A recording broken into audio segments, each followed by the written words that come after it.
En entreprenant cette visite à travers quelques artères de la capitale, le chef de l'État Félix Antoine Tshisekedi Tshilombo a voulu se rendre compte du niveau d'avancement des travaux de la voirie urbaine ainsi que la salubrité publique.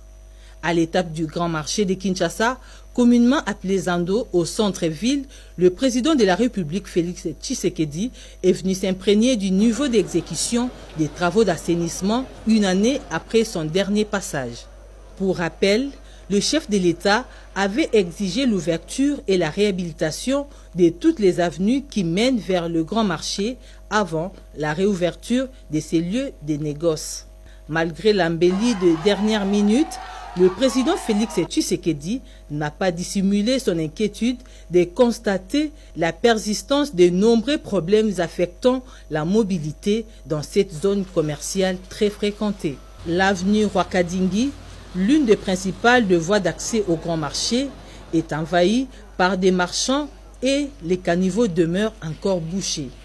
L'entreprise chargée d'exécuter les travaux est consciente des difficultés. C'est un problème réel, ça fait partie de ce qu'on appelle les contraintes dans l'exécution des travaux, parce qu'il y a ce qu'on appelle le plan de gestion environnementale et sociale.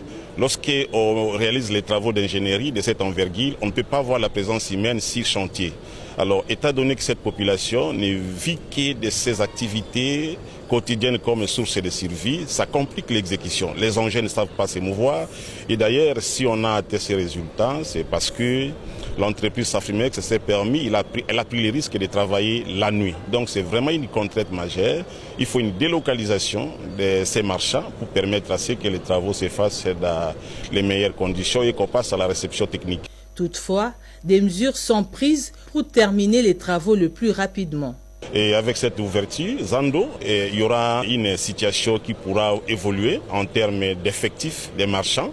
Et ça va atténuer la démographie qui menace la durabilité des infrastructures actuellement ménagées. Parce qu'on a déjà commencé à travailler la nuit. Vous allez voir, si vous regardez Rwakading, même de l'école, les marchands se permettent de brûler les déchets produits pendant la journée sur la chaussée.